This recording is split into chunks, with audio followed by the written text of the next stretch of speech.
হযরতে জাবের বললেন, কিছু লোক নবীজি সঙ্গে সঙ্গে জানিয়ে দিলেন, তোমরা সবাই চলো জাবেরের বাড়িতে দাওয়াত। তোমরা সবাই কথা বলে না, কি করো? কিন্তু সব হযরতে জাবের রাদিয়াল্লাহু তাআলা তো সবাইকে দাওয়াত দেয় নাই। বন্ধুরি আমার, সবাই চলো। সবাই বন্ধু রওনা দিলেন জাবেরের বাড়ির দিকে। বরকতের কথা বলছি, খাওয়াইলে দিলে বরকত কমে না, বরং বরকত বাড়ে। জাবের দৌড়ে চলে গেলেন, যাইয়া বিবিকে ডাক দিলেন, বিবি, বিবি রে, আমি তো নবীকে বলছি কিছু আনসারী কিছু মুহাজিরকে নিয়ে আসার জন্য। আমি নিজে কানে শুনেছি আমার নবী সকল সাহাবায়ে কেরামকে দিয়ে রওনা দিয়েছে। জোরে জোরে বলুন সুবহানাল্লাহ। জাবেরের বিবি এবার একটা ডাক দিয়ে বললেন, স্বামী গো, আমার নবী তো রাহমাতাল লিল আলামিন নবী, আপনি টেনশন করেন না, নবীকে বাড়ি পর্যন্ত আসতে দেন। সুবহানাল্লাহ।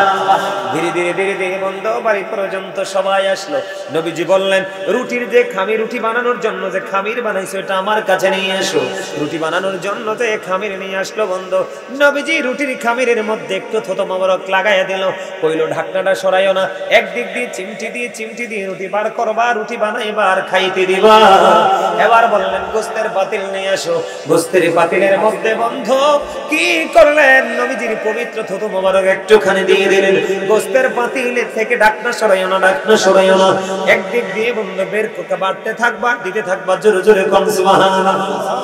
এবার একদিক দিয়ে রুটি বানাইতেছে আর খাওয়াইতেছে, আর একদিক দিয়ে গোস্ত পাতিল থেকে বের করতেছে, খাইতে দিতেছে বন্ধু। দিতে দিতে দিতে দিতে দিতে দিতে 1000 মুহাজির আনসার সাহাবীকে খাওয়াইছে। জোরে জোরে কোন সুবহানাল্লাহ। আল্লাহ বলেছেন, ও believers, save yourself and your families from the fire. সুবহানাল্লাহ বলেন না কেন? আল্লাহ রাব্বুল আলামিন ঈমানদারদেরকে ডেকে বলেছেন, তোমরা জাহান্নাম থেকে বাঁচো এবং তোমার পরিবারকে জাহান্নাম থেকে বাঁচাও। ঠিক কিনা বলেন? এখন এই জাহান্নাম থেকে বাঁচার ট্রেনিং এর জায়গা হলো এই জায়গা।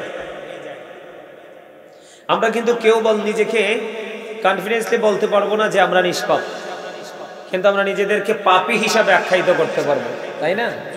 তো নিজেদেরকে যদি আমরা পাপী হিসাবে আখ্যায়িত করি, তাহলে আমাদেরকে অবশ্যই কি করতে হবে? নেক কাজ করতে হবে। আর এই নেক কাজের মধ্যে বড় একটা নেক কাজ হলো, আল্লাহ রাব্বুল আলামিন বলেছেন, join with my dear people, come to my paradise. Allah রাব্বুল আলামিন বলেছেন, join with my dear people, come to my paradise. Allah বলেছেন, আমার প্রিয় লোকেদের সাথে যুক্ত হও আর আমার জান্নাতে চলে এসো। ফাদখুলি ফি ইবাদি ওয়াদখুলি জান্নাতি। জোরে জোরে আল্লাহু আকবার। এখন আপনি যদি এই একটা ভালো কাজ করতে পারেন, কি করতে পারেন? আপনি যদি এই একটা ভালো কাজ করতে পারেন, তাহলে আপনার পক্ষে বাকি সবগুলো ভালো কাজ করা সম্ভব। কি? আমি কিন্তু এই বর্তমান সময়ে মুরব্বিদেরকে নিয়ে আমার 1% টেনশন নেই। বর্তমান প্রেক্ষাপটে দাঁড়িয়ে আমি বলছি, মুরব্বিদেরকে নিয়ে আমার 1% কি নাই টেনশন। আমি 1% ওয়ারি করি না। যুবকদেরকে নিয়ে আমার সকল টেনশন। আজকে আমাদের যুবক, গোটা বাংলাদেশের যুবক, সব যুবকদের একই কন্ডিশন, হয়তো 2-4 জন ব্যতিক্রম আছে, আর না হয় ম্যাক্সিমাম যুবকই কিন্তু আজকে ধ্বংস পথভ্রষ্ট। কথা বলেন না কেন? আমার কথা কি আপনাদের কাছে ভালো লাগছে না? আমার দিকে তাকান। কেন আমি যুবকদেরকে পথভ্রষ্ট, ধ্বংসস্তূপ হিসাবে আমি এক একটা যুবককে দেখছি। আর এই ভাবনা আমার মধ্যে কেন আসলো? এই যে একটা মোবাইল, এটা কি যুবকরা এত বেশি মোবাইলটাকে ইউজ করে এখন বর্তমান সময়ে, তারা আল্লাহ এবং আল্লাহর হাবিবকে নিয়ে ভাবার, তারা আমল করার এবং পরকাল ফিউচারকে নিয়ে ভাবার মতো যে চিন্তা তাদের মধ্যে কোনোভাবেই আসে না। কারণ তারা সর্বক্ষণ এটার মধ্যে থাকে। বলে, হুজুর, এটার মধ্যে থাকলে দোষ কি? এটার মধ্যে যদি আমরা থাকি, এটার মধ্যে যদি থাকি, তাহলে এটার মধ্যে থাকলে দোষ কি? দোষটা হলো এটার মধ্যে যা কিছু আছে সব কিছু বেঈমান কাফেরদের। কার কথা বলেন? এটার মধ্যে যা কিছু আছে সবকিছু কার সংস্কৃতি? বেঈমান কাফেরদের সংস্কৃতি। আমার দিকে তাকান, আল্লাহ রাব্বুল আলামিন পবিত্র কালামে হাকিমে বলেছেন উইদ্দাত লিল কাফিরিন। আল্লাহ জাহান্নাম তৈরি করে রেখেছেন, বরাদ্দ করে রেখেছেন কাফেরদের জন্য। কার জন্য? উইদ্দাত লিল মুত্তাকিন, মুত্তাকিনদের জন্য আল্লাহ জান্নাত বরাদ্দ করে রেখেছেন। কি করে রেখেছেন?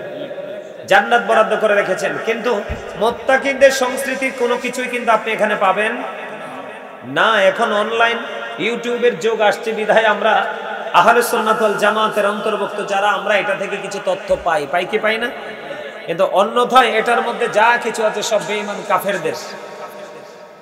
কার? এই তোর সাহস তো কম না? তুই আমি বসার পর থেকে একজন আরেকজনকে ডিস্টার্ব করতেছিস, এই একটা তুই একটা, যাক এটা দূরে আইছে ভালো হইছে, তুই আবার হে মন দিয়ে অসন্ত জোরে ডিস্টার্ব করছিস কি লেগে? এই জায়গাটাতে আসার কারণ হলো এই মোবাইলটার মধ্যে যা কিছু আছে সব বেঈমান কাফেরদের। এখন বেঈমান কাফের আপনার আমার বন্ধু না শত্রু? আল্লাহ রাব্বুল আলামিন বলেছেন the heretics are the eternal enemy of the believers। আল্লাহ রাব্বুল আলামিন ঈমানদারদেরকে ডেকে বলেছেন ইন্নাল কাফিরিনা কানু লাকুম আদুওয়াম মুবিনা। আল্লাহ বলেছেন the heretics are the eternal enemy of the believers। ঈমানদারদের প্রকাশ্য শত্রু হলো বেঈমান কাফেররা। আজকে বেঈমান কাফেরদের সংস্কৃতি লালন করতে করতে করতে করতে আজকে দেখেন আমাদের যুব সমাজ সিনেমা, গান, বাদ্যযন্ত্র, আপনার কোলাহল পরিবেশে অপ্রয়োজনীয়ভাবে সময় দিতে বেশি পছন্দ করে। দেখবেন জুম্মার দিনে আমাদের যুবকরা মসজিদে আগে যেতে পছন্দ করে না। আমার কথা বলেন না কেন? এখনকার বাবা মারা দেখবেন আপনার সন্তানকে মাদ্রাসায় দিতে চায় না। এখন অলরেডি অনেক বাচ্চারা বলা শুরু করে দিয়েছে যে মাদ্রাসায় পড়লে হুজুর হয়, হুজুররা মানুষের বাড়িতে খায়, হুজুর হওয়া যাবে না। নাউজুবিল্লাহ বলবেন না? আল্লাহ রাব্বুল আলামিন কোরআনে বলতেছে ইন্নামা ইয়াখশাল্লাহা মিন ইবাদিহিল উলামা। এই পৃথিবীর বুকে যত মানুষ আছে সকল মানুষের মধ্যে আল্লাহ রাব্বুল আলামিনকে যদি সত্যিকার অর্থে ভয় করে, তাকওয়া যদি আল্লাহকে নিয়ে কেউ চিন্তা করে, তাকওয়া নিয়ে চিন্তা করে, সেটা হলো আলেমরা। কারা? জোরে কোন সুবহানাল্লাহ। আল উলামাউল ওয়ারাসাতুল আম্বিয়া। শুধু তারা আল্লাহকে ভয় করে না, তারা হচ্ছে নবী রাসূলদের ওয়ারিস, বংশধর। সুবহানাল্লাহ বলেন। তাহলে হুজুর হইলে লাভ না লস?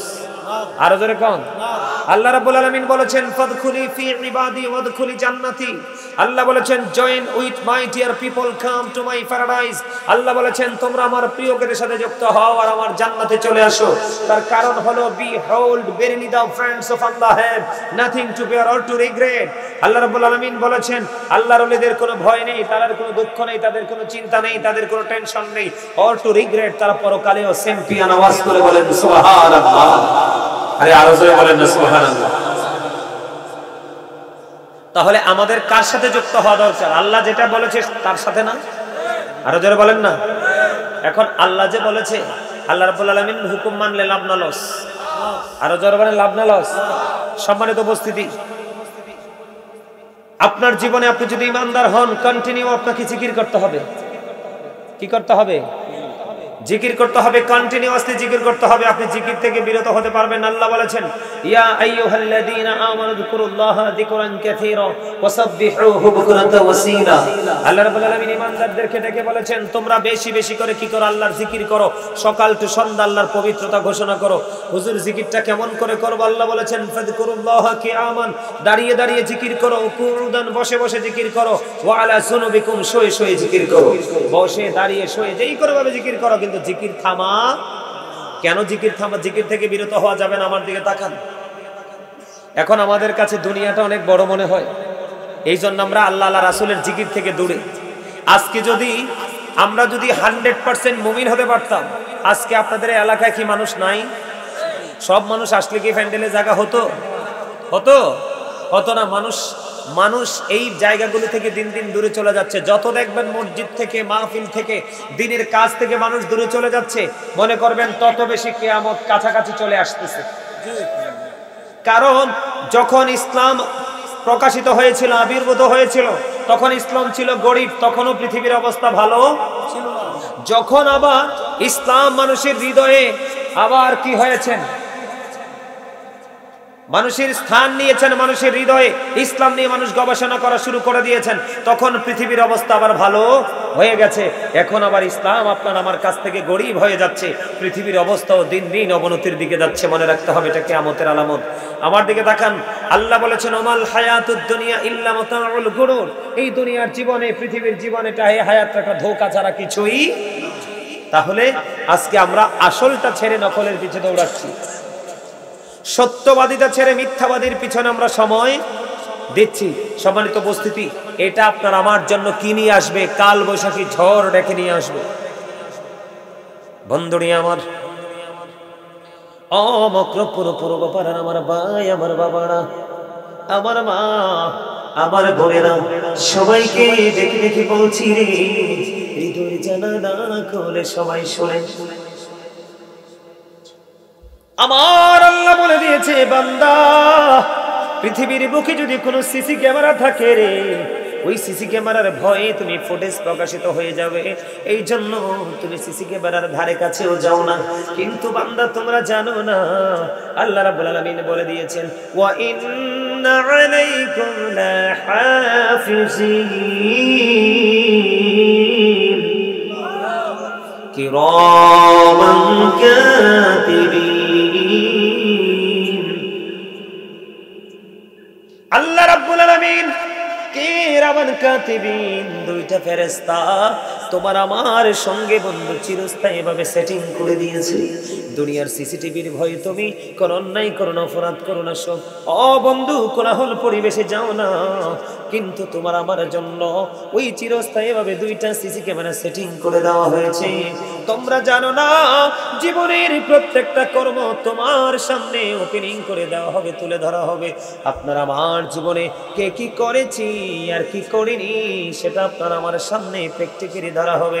তার দলিল হলো আল্লাহ রাব্বুল আলামিন বলে দিয়েছেন, ওয়া ইদাল কুবুর বুসিরাত আলিমাত নাফসুম মা কদ্দামাত ওয়া আখরাত। জোরে জোরে বলুন আল্লাহু আকবার।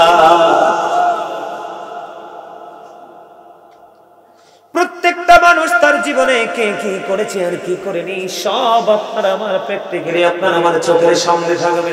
যখন কবরটা বন্ধ 100% ওপেনিং করে দেওয়া হবে, জোরে জোরে আল্লাহু আকবার। কিন্তু ধরেন বন্ধু, এই যুগের মানুষ বেশিরভাগই বিপদগ্রস্ত। কি কথা বলেন না আপনার? এখনো তো 11টাও বাজে না, রাত কি বেশি হয়েছে? কথা বলেন, রাত বেশি হয়েছে? কথা বলেন, আপনার পেটে বেশি খিদা? তো কথা বলেন না কেন? আপনারা কি মনে করছেন এই জবান দিছে আল্লাহ রাব্বুল আলামিন বোট বাদাম খাওয়ানোর লেগে, পান খাওয়ার লেগে, চা কফি বিস্কিট খাওয়ার লেগে? তো কি জন্য দিছে? আল্লাহ বলেছেন, remember me then I will remember you, ফাযকুরুনি আযকুরুকুম। আল্লাহ বলেছেন, তোমরা আমাকে স্মরণ করো, আমি তোমাদেরকে স্মরণ করব। এই জবান দিয়েছে আল্লাহর জিকির করার জন্য। আল্লাহ বলতেছে, আমি না, জবান আমার, কিন্তু কথাটা মূলত কার? আরো জোরে বলে না, কথাটা মূলত কার? আল্লাহ।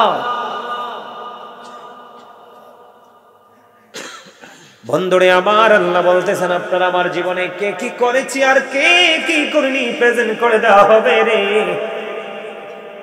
কি উপায় হবে বন্ধু সেদিন? এইদিকে আপনার আমার প্রাণের নবী তিনি বলে দিয়েছেন, বন্ধু, আল কদারু রাওজাতুম মিন রিয়াদিল জান্নাতি ও উফরাতুম মিন হুফারিন নার। আমার আপনার প্রাণে নবী বলে দিয়েছেন, বন্ধু, কবরটা জান্নাতের একটা বাগান হবে, জাহান্নামের একটা গর্ত হবে। আল্লাহ কোরআনে বলে দিয়েছে, আপনার আমার সামনে পুরোটাই বন্ধু ওপেনিং করে দেওয়া হবে। আল্লাহর হাবিব বলতেছে, বন্ধু, কবরটা কারো কারো জন্য জান্নাত, কারো কারো জন্য জাহান্নাম হবে। খেয়াল করেন, বুঝে দেখেন, আমি আপনাদেরকে কি বুঝাইতে চাই। এই পৃথিবীতে আপনি আমি নিজের মতো করে বন্ধু ঘোরাফেরা করতে পারি, বিচরণ করতে পারি, কিন্তু পারটা আপনার আমি নিজের মতো বিচরণ করতে পারবো না। আল্লাহ রাব্বুল আলামিন বলে দিয়েছেন, আল্লাহ বলেছেন, ইন্না বাতশা রাব্বিকা লাশাদীদ। The sieging of Allah is difficult. আল্লাহর ধরা, আল্লাহর পাকড়াও বড় শক্ত, বড় কঠিন। তার মানে আল্লাহ রাব্বুল আলামিন আল্লাহর বান্দাকে খুব শক্ত করে ধরবে। আল্লাহ বলেছেন, ইন্নাল্লাহা সারিউল হিসাব। Allah is quick to take account. আল্লাহ হিসাব গ্রহণে অত্যন্ত তৎপর, হিসাব দিবে বন্ধু চুকিয়ে চুকিয়ে। যদি তোমার আমার জীবনে বন্ধু জাহান্নাম বরাদ্দ হয় রে, উপায় থাকবে না। আল্লাহ বলেছেন বান্দা সাবধান হয়ে কবরে আসো। কি হয়ে, কেন সাবধান হতে হবে? আল্লাহ বলেছেন লা ইয়ামুতু, মরার কোনো সুযোগ নাই। আল্লাহ বলেছেন ফিহা ওয়ালা ইয়াহইয়া, বাঁচার কোনো সুযোগ নাই। আল্লাহ বলেছেন ওমা হুমান হাবি গায়িবি, ওখান থেকে পালাইবার কোনো সুযোগ নাই। ধরবে খুব শক্তভাবে, বাঁচতেও পারবা না, মরতেও পারবা না। ও বন্ধু, এখান থেকে পালাইতেও পারবা না। এটা তো ভয়ঙ্কর জায়গা। ওই জায়গা থেকে বন্ধু বাঁচতে হলে এখনই আপনাকে আমাকে অ্যালার্ট হতে হবে। আপনাকে অদৃশ্যে বিশ্বাস করতে হবে, সালাত কায়েম করতে হবে, আল্লাহর সন্তুষ্টির জন্য যখন যেই জায়গায় প্রয়োজন দান সদকা করতে হবে। হবে কি হবে না? আরো জোরে বলেন। আপনি যদি বাঁচতে চান বন্ধু, সবই করতে হবে। বর্তমান সময়ে দান সদকার বিকল্প আর কিছুই নয়।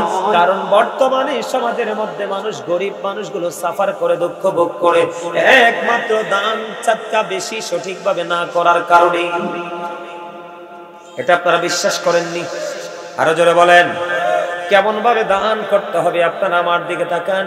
আপনারা আমার প্রাণের নবী রাহমাতাল লিল আলামিন নবী তিনি বলে দিয়েছেন, হাদিস শরীফের মধ্যে বন্ধু এসেছে, তোমরা যখন তরকারি রান্না করো, তোমরা যখন তরকারি রান্না করো, তরকারিতে একটুখানি ঝোল তোমরা বাড়িয়ে দিও। ইয়া রাসূলুল্লাহ, ইয়া হাবিবাল্লাহ নবী গো, তরকারির মধ্যে ঝোল কেন বাড়িয়ে দিতে হবে গো নবী? আপনারা আমার প্রাণের নবী বলে দিলেন, তোমার আশেপাশে যে গরিব মানুষ আছে, তোমার ঘরে মাছ আনার ক্ষমতা আছে, গোশত নিয়ে খাওয়ার ক্ষমতা আছে, কিন্তু তোমার পাশে যে গরিব দুস্থ অসহায় মানুষ আছে রে, ও বন্ধু, তার তো শক্তি আনার ক্ষমতা নাই। তুমি যদি তরকারিতে যদি ঝোল একটুখানি বাড়িয়ে দিতে পারো রে, তুমি তরকারির ঝোল একটা বাটি তোমার পাশে গরিব মানুষকে দিতে পারবা। সুবহানাল্লাহ বলেন না? আর জোরে বলেন। এবার বন্ধু, এখন সব ধরনের দান, আপনি তরকারি দেন, পোশাক দেন, টাকা দেন, পয়সা দেন। আপনার আমার গ্রামের মধ্যে আশেপাশে গরিব মানুষ আছে না নাই? আরো জোরে বলেন, আছে না নাই? বন্ধু, আপনার আমার প্রাণের নবীকে মা আয়েশা সিদ্দিকা রাদিয়াল্লাহু তাআলা প্রশ্ন করলেন, ইয়া রাসূলুল্লাহ, ইয়া হাবিবাল্লাহ নবী গো, ও প্রাণের নবী, আমার দুইজন প্রতিবেশী আছে গো। কয়জন প্রতিবেশী? আমার দুইজন প্রতিবেশী আছে। ইয়া রাসূলুল্লাহ, আপনি বলে দেন আমি কাকে আগে দিব? আপনার আমার প্রাণের নবী ডাক দিয়ে বলেছেন, যে ফ্যামিলিটা তোমার ঘরের খুবই কাছাকাছি, ওই পরিবারকে তুমি আগে দাও। তার মানে তোমার কাছের মানুষকে তুমি আগে দাও, এরপরে তুমি দূরের মানুষকে দাও। কারণ তোমার কাছ থেকে পাওয়া হক আগে তোমার পাশের প্রতিবেশীর। সুবহানাল্লাহ। এবার নাঙ্গলকোট, পূর্বপাড়া, মক্রপুরের ভাই আমার বাবারা, আমার মা, আমার বোনেরা, আপনাদের মনের মধ্যে প্রশ্ন আসতে পারে, বলে হুজুর, আমি যদি এমন ভাবে দান করি বা খাওয়াই, যেটাই করি আমার লাভটা কেমন হবে? এটার একটা এক্সাম্পল আমি একটা হাদিস শরীফ থেকে দিব বন্ধু। একজন পথচারী আসলেন, একজন ক্ষুধার্ত ব্যক্তি আসলেন, এসে আপনার আমার প্রাণে নবীকে ডাক দিয়ে বলছে, ওয়াজ কি খারাপ লাগে আপনাদের কাছে? খারাপ লাগে? তাইলে এলোমেলো চতুর্দিকে তাকানো যাবে? আপনারা যারা আছেন তারা সবাই এদিকে তাকাবেন, আমার দিকে তাকাবেন। ওয়াজটা কি সারা রাত হবে নাকি রাতের কিছু অংশ হবে? রাতের কিছু অংশে চলবে। এই কিছু অংশের, রাত্রের এই কিছু অংশের ওয়াজের সময় দেওয়া বসাটাই হতে পারে আপনার আমার জন্য নাজাতের উসিলা। কথা বলেন ঠিক না ঠিক? আরো জোরে। এটা আপনার আমার জন্য কি হতে পারে? মিয়া ভাই ভিতরে, সবাই ভিতরে আসেন। আমি আপনাদের কাছে আসছি, সারা রাত ওয়াজ করব না, কিছুক্ষণ ওয়াজ করব, তারপরে চলে যাব। যদি আপনাদের বসার কি ইচ্ছা না থাকে তাহলে এই গেটে দাঁড়াবেন না দয়া করে। এটা মাহফিলের সৌন্দর্য নষ্ট হয়, ঠিক কিনা বলেন? প্যান্ডেলে যদি না বসেন এসে, তাহলে এখানে দাঁড়াবার কোনো দরকার নেই। বন্ধুরে আমার দিকে তাকান, আমি কি বলতে চাই, ওয়াজ থেকে সবাই হেদায়েত হবে না। ওয়াজ সব মানুষের জন্য নয়, আমার নবীজি বলে দিয়েছেন ওয়াজ হলো বিবেকবান মানুষের জন্য, এটা জ্ঞানী মানুষের জন্য। কারণ এই জায়গাটা থেকে দুনিয়া এবং আখিরাতের শিক্ষা দেওয়া হয়। এই জন্য বন্ধুরা নিয়ামত আপনারা নিয়ে যাবেন। নবীজির কাছে আসলেন, খবর শোনেন, দান করলে, মানুষকে দান করলে, খাওয়াইলে, দিলে কেমন বরকত, কেমন খুশি আমার আল্লাহ হয়। যখন আমার নবীজির কাছে খাবার চাইলেন, আবার নবীজি ওনার বাসায় ওনার খবর পাঠালেন। এবার ঘর থেকে খবর আসলো, ইয়া রাসূলুল্লাহ, ইয়া হাবিবাল্লাহ, নবী গো, গড়ে পানি ছাড়ার কিছুই নাই। আরেকটা ঘরে খবর পাঠালেন আরেকজন বিবির কাছে, ওই বিবি আবার জানিয়ে দিলেন, ইয়া রাসূলুল্লাহ, ইয়া হাবিবাল্লাহ, নবী গো, ও প্রাণের নবী, আমার ঘরে পানি ছাড়া কিছু নাই গো নবী। এবার আমার নবী একটা ডাক দিয়ে বললেন, সাহাবায়ে কেরাম আমার নবীর সামনে আছে, আমার নবী একটা ডাক দিয়ে বললেন, সাহাবীরা রে, কে আছো রে? ওই ক্ষুধার্ত ব্যক্তিটাকে আজকে মেহমান হিসেবে কবুল করার মতো। এবার একজন আনসারী সাহাবী ডাক দিয়ে বললেন, ইয়া রাসূলুল্লাহ, ইয়া হাবিবাল্লাহ, নবী গো, ও প্রাণের নবী গো, এই মেহমানটার দায়িত্ব আমি নিয়ে নিলাম। নবীজি খুশি হয়ে আনসারী সাহাবীকে বন্ধ দায়িত্বটা দিয়ে দিলেন। আপনারা খেয়াল করেন আমার কথাগুলো আমি কি বুঝাইতে চাই আপনাদেরকে। আনসারী সাহাবী মেহমান নিয়ে চলে গেলেন বাড়িতে। বাড়িতে যাওয়ার পরে এবার একটা ডাক দিয়ে বললেন, বিবি, বিবি রে, ঘরে কোনো খাবার আছে? আবার বিবি উত্তর দিলেন, স্বামী, স্বামী গো, ঘরে আমাদের যে ছোট্ট একটা বাচ্চা আছে, আনসারী সাহাবীর একটা বাচ্চা আছে। ইয়া রাসূলুল্লাহ, নবী গো, আমি আমার প্রাণের নবীর কাছ থেকে মেহমানটা চেয়ে আনলাম, কিন্তু ঘরে তো কোনো খাবার নাই, ছোট্ট বাচ্চার একটুখানি খাবার আছে। বিবিকে আবার ওই আনসারী সাহাবী একটা ডাক দিয়ে বললেন, বিবি, বিবি রে, আজকে যখন সন্ধ্যা হবে তুমি প্রদীপটা নিভাইয়া দিও, প্রদীপটা নিভাইয়া দিও, বাচ্চাটাকে কৌশলে ঘুম পাড়াইয়া দিও। ওই বাচ্চার খাবার আমি আজকেই মেহমানকে খাওয়াবো, কারণ আল্লাহর প্রিয় হাবিবুল্লাহর কাছ থেকে আমি মেহমানটা চেয়ে নিয়েছি। আবার যেমন কথা বন্ধু, বিবি তেমন কাজ করলেন, বাচ্চাটাকে কৌশলে প্রদীপ নিভাইয়া ঘুম পাড়াইয়া দিলেন। ঘুম যখন পাড়িয়ে দিল, এবার বন্ধু মেহমানকে রাতের বেলা ওই বাচ্চার খাবারটা খাওয়ালেন। রাত্রটা ফুরিয়ে গেল, সকাল যখন হলো, ওই আনসারী সাহাবী মেহমান নিয়ে নবীজির দরবারের দিকে রওনা দিল। আমার নবীজি ওই আনসারী সাহাবীটা কোন নবীজির দিকে আসতেছে, দেখে আমার নবী শুধু মুস্কি মুস্কি হাসে রে। ও বন্ধু, জোরে জোরে বলো সুবহানাল্লাহ। আপনারা আসার সময় খাইয়া আসেন নাই? আপনারা না জানেন গাজী সুলাইমান মাইক ধরলে মাইক ছাড়তে দেরি হইব? কি কোন দাদা? হ্যাঁ, মাইক ধরলে মাইক ছাড়তে দেরি হইব। গত বছর তো আপনাদের সাথে এসে আলোচনা করে গেছিলাম। গত বছরের আপনাদের আচরণ দেখেই বছর আসছি আমি। এক জায়গায় 2 বছর যাই না, এক জায়গায় 2 বার যাই না। এই কারণে যেখানে যাই লম্বা সময় আলোচনা করি। আপনারা কি বিরক্ত হচ্ছেন? এই ওয়াজটা করাতে বিরক্ত হচ্ছেন? আজকে দেখেন আপনার আশপাশে সারা বাংলাদেশের গরিবরা কিন্তু সাফারিং এর মধ্যে আছে, যাচ্ছে দিক। গরিবরা যতই কষ্ট পাক, বিশেষ করে টাকা হাওলাত চাইলে টাকা দেয় না, অথচ হাওলাত টাকা দিলে, এমনি আল্লাহর রাস্তায় দেওয়ার চাইতে হাওলাত টাকা দিলে বেশি সওয়াব। সুবহানাল্লাহ বলেন না? আরো জোরে। হ্যাঁ,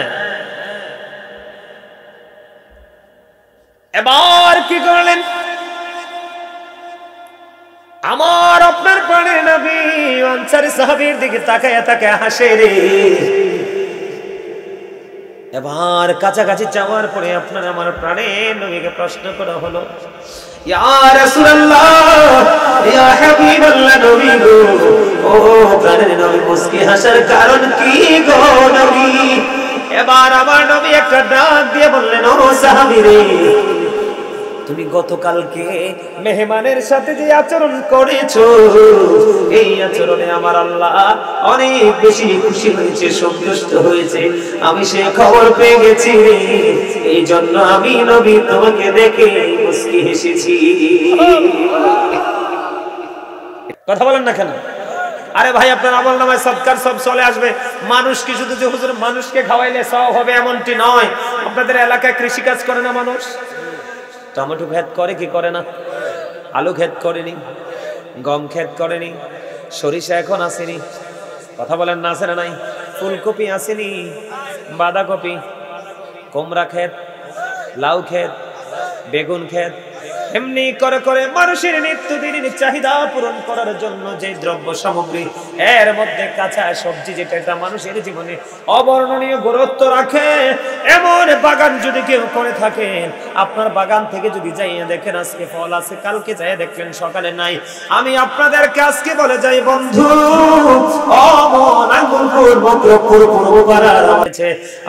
আমরা বন্ধু দুনিয়ার আরামটাকে এত বেশি বিলাসী ভাবে নিয়েছি, কিন্তু এই আরাম তো চিরস্থায়ী না। গতকালকের আগের দিন খেয়াল করেন, গতকালকের আগের দিন আমার সম্পর্কে ভাতিজি হয়, হঠাৎ করে বুকে ব্যথা, পেটে ব্যথা, হসপিটাল ডাক্তারের কাছে নিছে, রাখে নাই, আরেকটা লোকাল হসপিটালে নিছে, নিকটস্থ স্বাস্থ্য ক্লিনিকে নিছে, রাখে নাই। পরে কুমিল্লা মেডিকেল কলেজে আনছে। কুমিল্লা মেডিকেল কলেজে আনার পরে আপনার মেয়েটা সাথে সাথে মারা গেছে। মাত্র ইন্টারমিডিয়েটে পড়ে।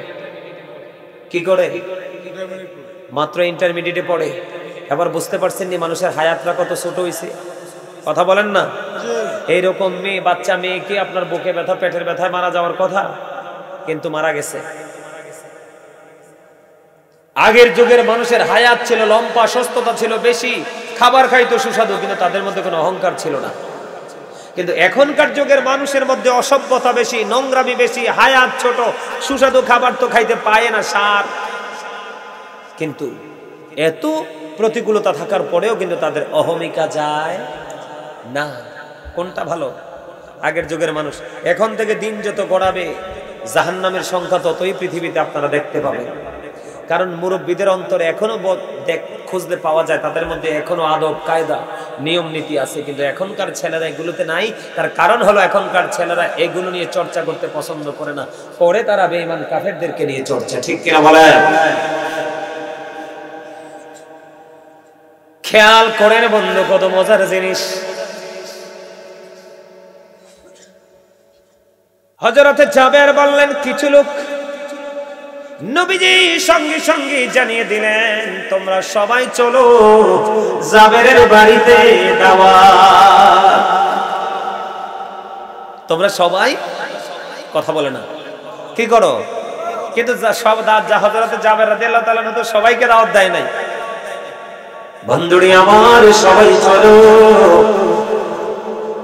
সবাই বন্ধু রওনা দিলেন জাবেরের বাড়ি। দেখে বরকতের কথা বলছি, খাওয়াইলে দিলে বরকত কমে না, বরং বরকত বাড়ে। জাবের দৌড়ে চলে গেলেন, যাইয়া বিবিকে ডাক দিলেন, বিবি, বিবি রে, আমি তো নবীকে বলছি কিছু আনসারী, কিছু মুহাজিরকে নিয়ে আসার জন্য। আমি নিজে কানে শুনেছি আমার নবী সকল সাহাবায়ে কেরামকে দিয়ে রওনা দিয়েছে। জোরে জোরে বলুন সুবহানাল্লাহ। জাবেরের বিবি এবার একটা ডাক দিয়ে বললেন, স্বামী গো, আমার নবী তো রাহমাতাল লিল আলামিন নবী, আপনি টেনশন করেন না, নবীকে বাড়ি পর্যন্ত আসতে দেন। সুবহানাল্লাহ। ধীরে ধীরে ধীরে ধীরে বন্ধু বাড়ি পর্যন্ত সবাই আসলো। নবীজি বললেন, রুটির যে খামির, রুটি বানানোর জন্য যে খামির বানাইছো এটা আমার কাছে নিয়ে এসো। রুটি বানানোর জন্য যে খামির নিয়ে আসলো বন্ধু, নবীজি রুটির খামিরের মধ্যে একটু থতো মোবারক লাগাইয়া দিল, কইলো ঢাকনাটা সরাইও না, একদিক দিয়ে চিমটি দিয়ে রুটি বার করবা, রুটি বানাইবা আর খাইতে দিবা। এবার বললেন, গোস্তের পাতিল নিয়ে আসো। গোস্তের পাতিলের মধ্যে বন্ধু কি করলেন, নবীজির পবিত্র থতো মোবারক একটুখানি দিয়ে দিলেন। গোস্তের পাতিলে থেকে ঢাকনা সরাইও না, ঢাকনা সরাইও না, একদিক দিয়ে বন্ধু বের করতে বাড়তে থাকবা, দিতে থাকবা, জোরে জোরে কোন সুবহানাল্লাহ। এবার একদিক দিয়ে রুটি বানাইতেছে আর খাওয়াইতেছে, আর একদিক দিয়ে গোস্ত পাতিল থেকে বের করতেছে, খাইতে দিতেছে বন্ধু। দিতে দিতে দিতে দিতে দিতে দিতে 1000 মুহাজির আনসার সাহাবীকে খাওয়াইছে। জোরে জোরে কোন সুবহানাল্লাহ। কত হাজার? আরো যারা বলেন কত হাজার? ওয়াজটা বাইরে বালা শুনেনি? জি, শোনা শোনা মাইকের সাউন্ড ঠিক আছে? কত হাজার? এদিকে তাকান না, কত হাজার? আর রুটি কাই কতটুকু জানবেন না? মাত্র 350 আটারে, মাত্র 350 আটার রুটির জন্য খামির বানাইছে 1000 মুহাজির, 1000 আনসার বন্ধু খেয়েছে। কিন্তু খাবার পরে দেখলো যেমন রুটির খামির তেমন রয়ে গেছে রে, যেমন গোস্তের বাতিল তেমন গোস্তের বাতিল রয়ে গেছে। মনে হয় যেন কেউ সেখান থেকে ভক্ষণ করেনি, অথচ পরিতৃপ্তির সাথে 1000 আনসার সাহাবী, 1000 মুহাজির আনসার সাহাবী ভক্ষণ করেছে। জোরে জোরে কন্যা সুবহানাল্লাহ।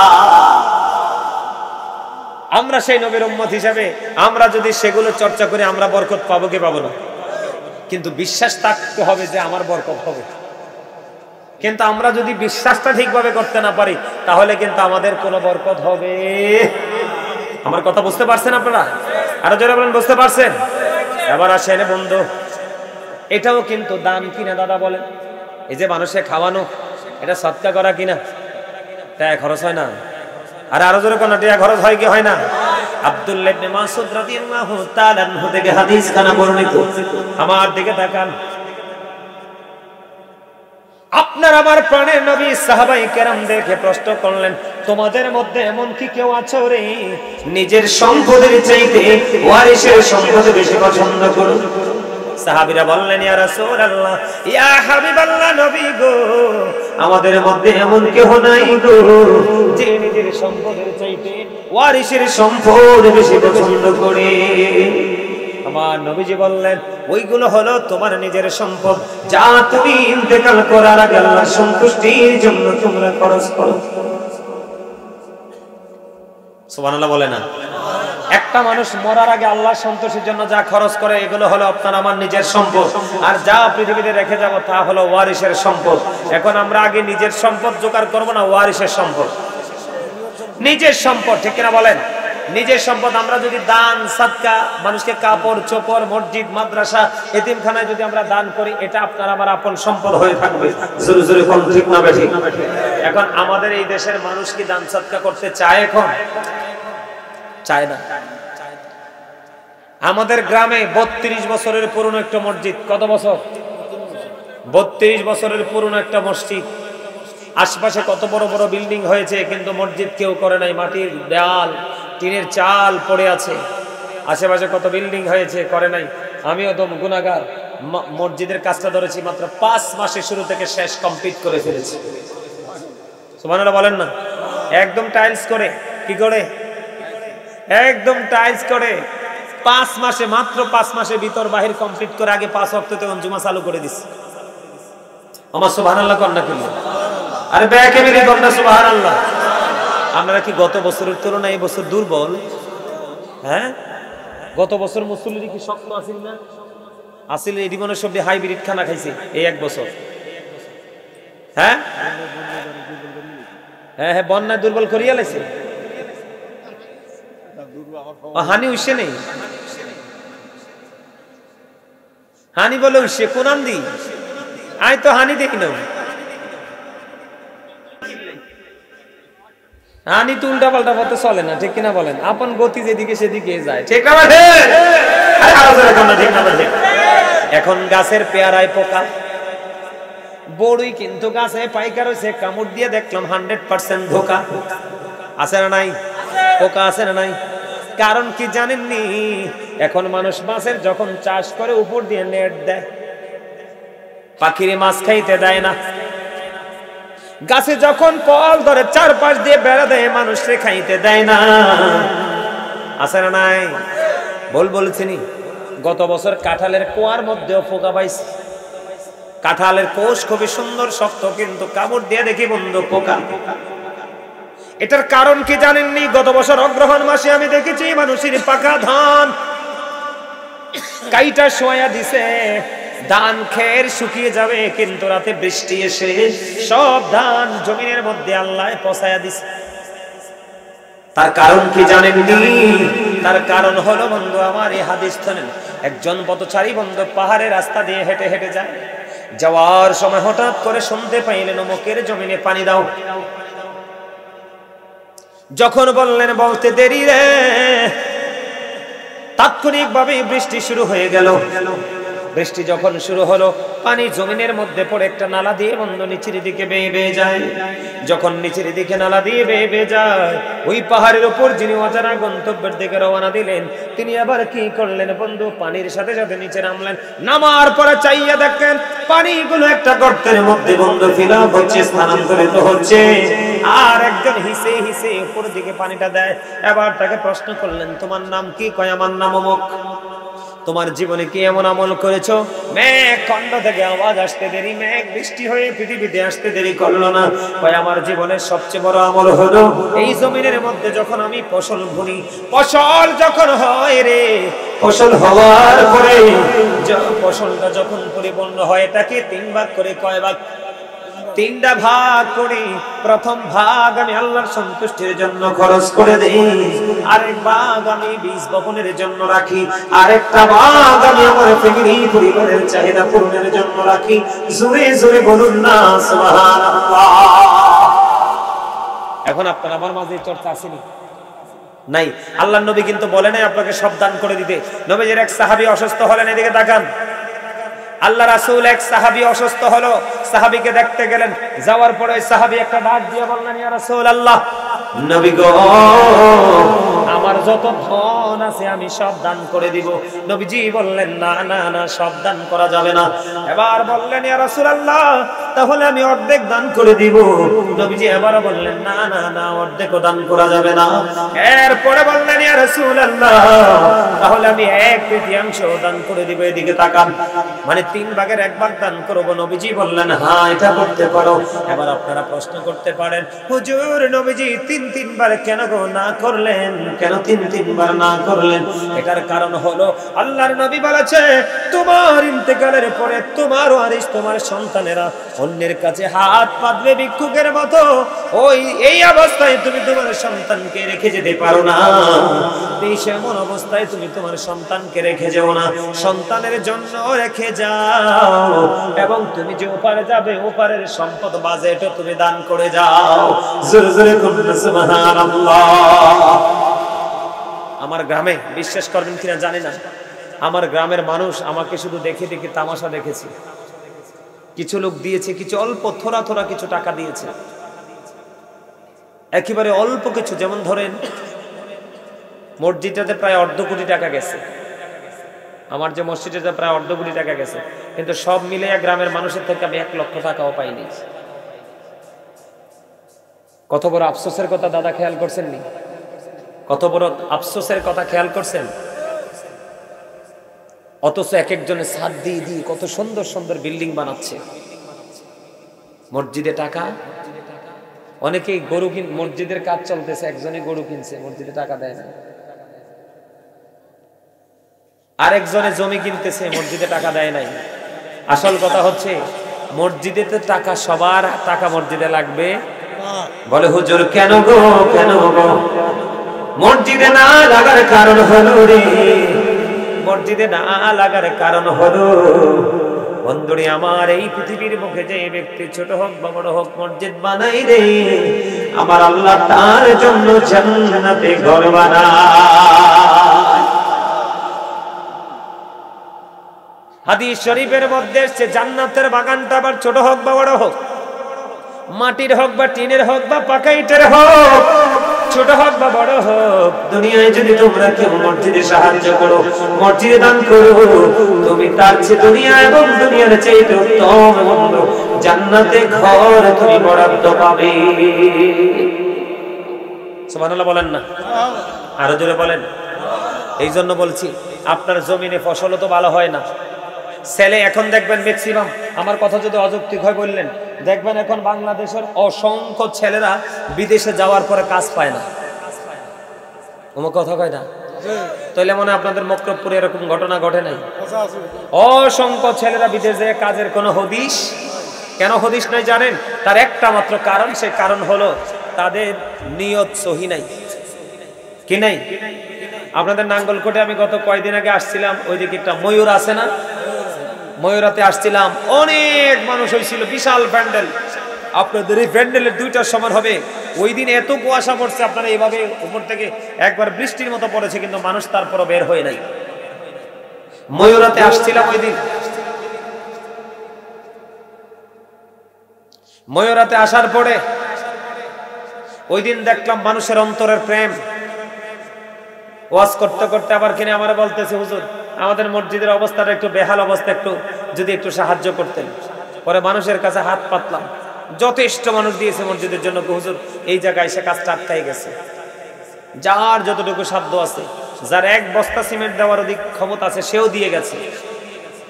আমি এখানে এই জন্য আপনাদেরকে বিভিন্ন দিক দিয়ে বুঝাইছি। আপনাদের এখানে আসার পরে খবর পাইছি এখানে নাকি অজুখানা হয় নাই। আপনাদের এখানে অজুখানার কাজ বাকি আছে মসজিদের। এই কাজটা আপনারা সবাই সম্মিলিতভাবে করতে চান কি চান না? নাকি চলে যাবেন আমরা থুইয়া? আরো জোরেন চলে যাবেন? হ্যাঁ, অজুখানার কাজ বাকি।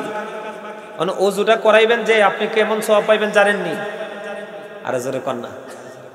কারণ লা তুকবালু সালাতুন বিগাইরি তুহুর ওয়ালা সাদাকাতুম মিন কুরুন, পবিত্রতা ছাড়া ইবাদত কবুল হয় না, হালাল টাকা না হইলে দানও কবুল হবে না। তাহলে নামাজের আগে আপনাকে পবিত্র হতে হবে, আর পবিত্র হতে হলে ওযু করা লাগবে। সুবহানাল্লাহ বলেন না? আরো জোরে বলেন সুবহানাল্লাহ। এই ওযুর জায়গা না থাকলে নামাজ পড়বেন কিভাবে? এটা আগে দরকার। এবং টয়লেট আপনাদেরকে আগে ভালো করে বানানোর দরকার, কারণ আপনাকে পরিপূর্ণ পবিত্র হয়ে মসজিদে প্রবেশ করতে হবে। আপনারা করবেন কিনা? এই আমার দিকে তাকান। আমার নবীজি বন্ধু জানিয়ে দিয়েছে, পৃথিবীর মানুষ, পৃথিবীতে তোমরা দুই ধরনের মানুষের সাথে কম্পারিজন করো। কয় ধরনের মানুষ? দুই ধরনের মানুষ। এবার আপনারা আমাকে প্রশ্ন করতে পারেন, বলে হুজুর এই দুই ধরনের মানুষেরা কারা? আমার নবী বলেছেন তোমার সমাজে এই দুই ধরনের মানুষ আছে। একজন মানুষ হলো সুশিক্ষায় শিক্ষিত, একটা হলো শুধু শিক্ষিত। নবীজি বলেছেন যে এই ব্যক্তি সুশিক্ষায় শিক্ষিত ব্যক্তিটা তার শিক্ষার আলো দিয়ে সমাজ থেকে অন্ধকার দূর করে দেয়। তুমি ওই ব্যক্তির সাথে কম্পিটিশন করো যে আমি এমন শিক্ষিত হয়ে সমাজ থেকে অন্ধকার দূর করে দিব। হুজুর আরেকটা পার্সনকে, আরেকটা দলকে আমার নবী বলেছেন আরেকটা দল হলো তোমার সমাজের ধনী মানুষ এবং দানবীর। ধনী মানুষ এবং দানবীর, যেই ব্যক্তি ধন উপার্জন করে শুধু আল্লাহর সন্তুষ্টির জন্য খরচ করে। সুবহানাল্লাহ বলেন না কেন? আর জোরে বলেন সুবহানাল্লাহ। এখন বন্ধুরে আমার নবীজি বলে দিয়েছেন এইভাবে তোমরা কাজ করো। কারণ আপনি ইমানদার হতে হলে, আপনি মুমিন হতে হলে আপনাকে একটা কাজ করতে হবে। সূরা বাকারার শুরুতে আল্লাহ বলেছেন আল্লাযীনা ইউমিনুনা বিল গায়বি ওয়া ইউকিমুনাস সালাতা ওয়া মিম্মা রাযাকনাহুম। আমার আল্লাহ বলেছেন সাবধানে ওরাই কারা যারা অদৃশ্য বিশ্বাস করে, সালাত কায়েম করে, অমিম্মা রাযাকনাহুম ইনফিকুন। আল্লাহ রাব্বুল আলামিন বলতেছে আল্লাহ যে সম্পদ দিয়েছে আপনাকে, এই সম্পদ থেকে যারা দান করে, জোরে জোরে বলুন সুবহানাল্লাহ। এখন আমি যদি আপনাদের কাছে একটুখানি সাহায্যের হাত বাড়াই, আপনারা দিবেননি? মসজিদের ওযুখানার জন্য কথা করে দিবেননি আপনারা? আমি কি আপনাকে বলছি সাহাবীর মতো সব দিতে বলছিনি? অর্ধেক দিতে বলছিনি? অর্ধেকও না, সবও না, আপনার সাধ্যের মধ্যে যতটুকু থাকে আপনারা দিলেও এই ওযুখানার কাজ হবে, আপনারা না দিলে ওযুখানার কাজ হবে। আল্লাহর ঘরের কাজ কখনোই বন্ধু থেমে থাকে না। এটা আল্লাহর প্রিয় বান্দাদের হাত দিয়ে বন্ধু এটা উঠে, ঠিক কিনা বলেন? আরো জোরে বলেন, উঠে যায় কি যায় না? এখন আপনারাই মসজিদের জন্য দান করবেন নি? করবেন? করবেন? দান করলে লাভ না লস? হ্যাঁ, লাভ। কেমন লাভ জানেননি আপনারা? একটা গরুর বাচ্চা, আমাদের বাংলাদেশিরা অনেকে গরুর বাচ্চা, ছাগলের বাচ্চা, মুরগির বাচ্চা কিনে না, হাঁসের বাচ্চা। বাচ্চা যখন বড় হয়, পারফেক্ট হয়, বা মুরগি বন্ধু হাঁস ডিম দেয়, কথা বলেন না কেন? যখন ডিম বিক্রির সময় হয় সে ডিম বিক্রি করে, যখন বাচ্চা ফোটানোর সময় হয় ডিম মুরগির নিচে দিয়ে দেয়, ডিম পাশের বাচ্চা ফুটে। একটা একটা করে করে, দুইটা দুইটা দুইটা করে করে, তিনটা তিনটা, এমনি করে করে বন্ধু অনেক বাচ্চা হয়ে যায়। গরু একটা কিনলে অনেক গরু হয়ে যায়, ছাগল একটা কিনলে অনেক ছাগল হয়ে যায়। ঠিক এই পৃথিবীর বুকে আপনি 1 টাকা দান করে যাবেন, এই দান আপনাকে কাল হাসরের ময়দানে বন্ধু পাহাড়ের মতো বন্ধু। একটা গরু থেকে যেমনি পুরো গৃহ গোয়াল ঘরটা পুড়ে যায়, একটি টাকা দান থেকে আপনি কত হাজার কোটি টাকার বেনিফিট পাবেন সেটা কল্পনাও করতে পারবেন না। এই জন্য বলবো, মসজিদের জন্য দান করবেন, মাদ্রাসার জন্য করবেন, রাস্তার জন্য করবেন, গরিবের এতিমদের অসহায়দের করবেন, যার বস্ত্র নাই তাকে বস্ত্র দিবেন, যার টাকা নাই সামর্থ্য থাকলে টাকা দিয়ে সাহায্য করবেন, যার খাবার নাই সামর্থ্য থাকলে খাবার দিয়ে সাহায্য করবেন, কিন্তু কখনোই অপচয় করা যাবে না।